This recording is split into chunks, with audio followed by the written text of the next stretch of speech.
Hey, you! Me? Yes, you! Can I help you? I need you to stop what you're doing right now! I wasn't actually doing anything. Oh, really? Well, I think you'll find that you and all the nasty little parasites like you are currently in the process of killing this host organism. Seriously? Oh my goodness. I had literally no idea I was even capable of doing such a thing. That's because you don't understand science. I'm killing the host organism. Dear, oh dear, I feel terribly guilty about all this. Good. It's very important that you feel guilty. So, what can I do to start repairing all the damage I've caused?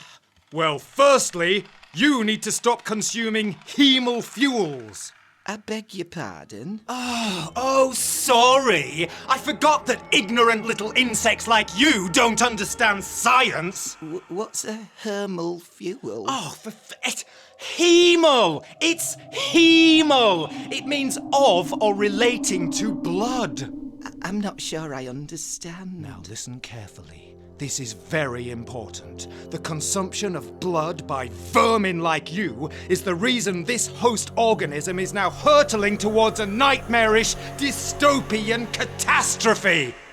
Oh my, that sounds terribly alarming. Are you calling me an alarmist? No. Good, because I'm not an alarmist. I'm a realist. I've analysed all the available data using the most sophisticated and thoroughly reliable algorithmic models, and it's now an incontestable fact that there is a direct causal link between the parasitic consumption of hemal fuels and the average bovine body temperature.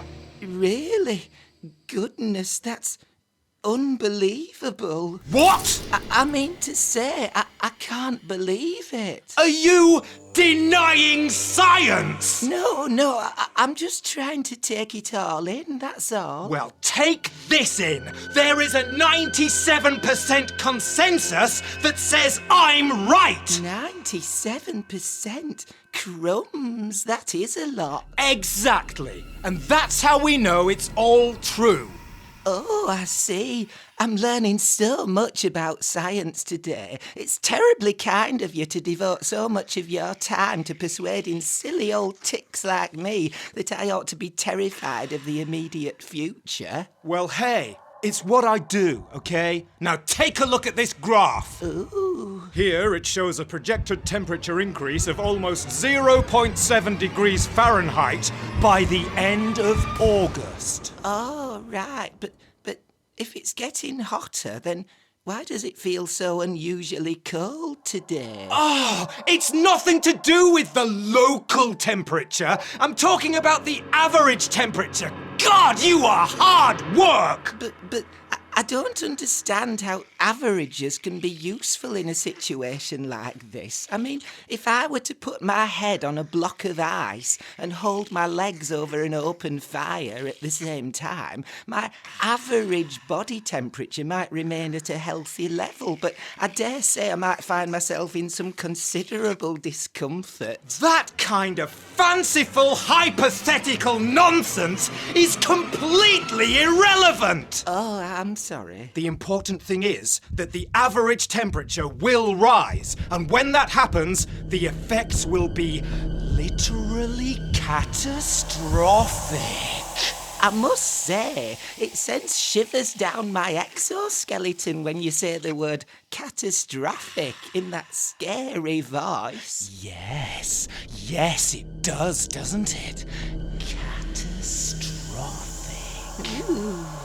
So, what steps do you suggest we might take to avoid making this situation irretrievably bad?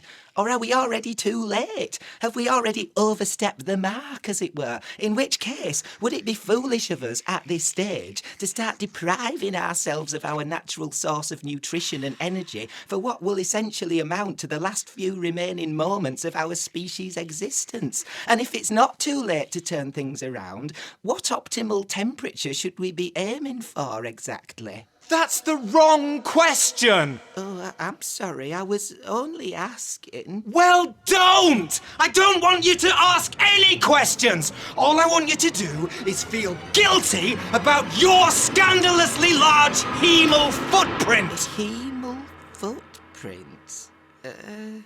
I don't mean to judge, but I can't help but notice that throughout this conversation you've been repeatedly gorging yourself on an exceedingly large amount of blood.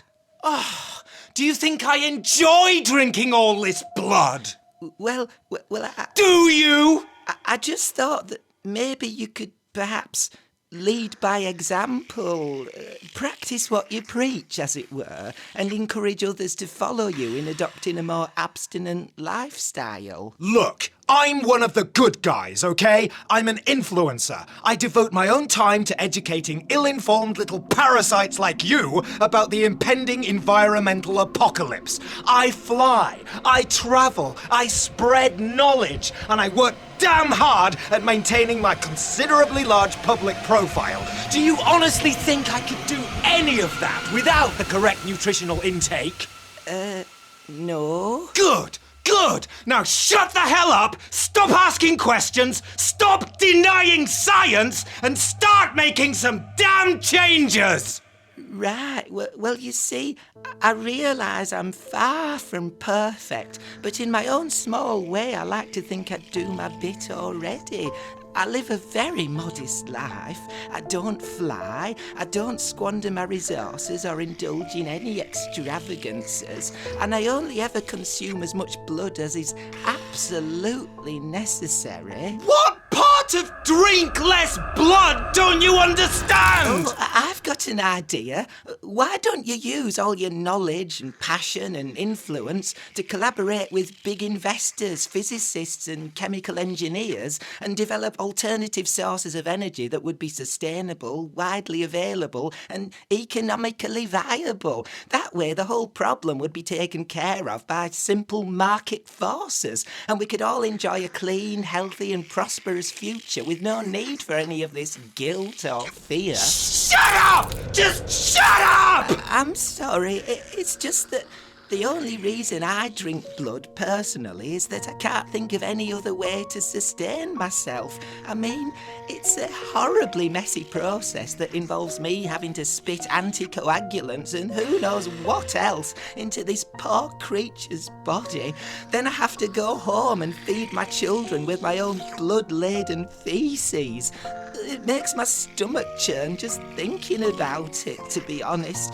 I wish there was a viable alternative. I really do. But there is an alternative! The alternative is for you to start feeling utterly terrified and personally responsible for the end of civilization as we know it, you piece of shit! Yes, you're right. Thank you for bringing this to my attention. Everything really is my fault.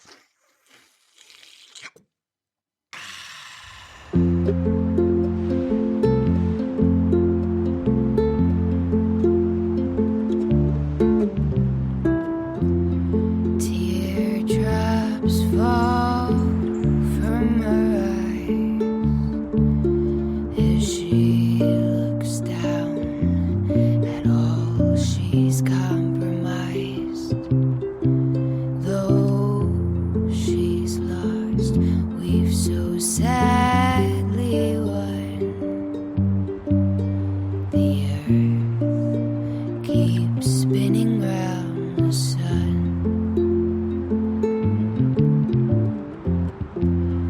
Night comes and suffocates the day.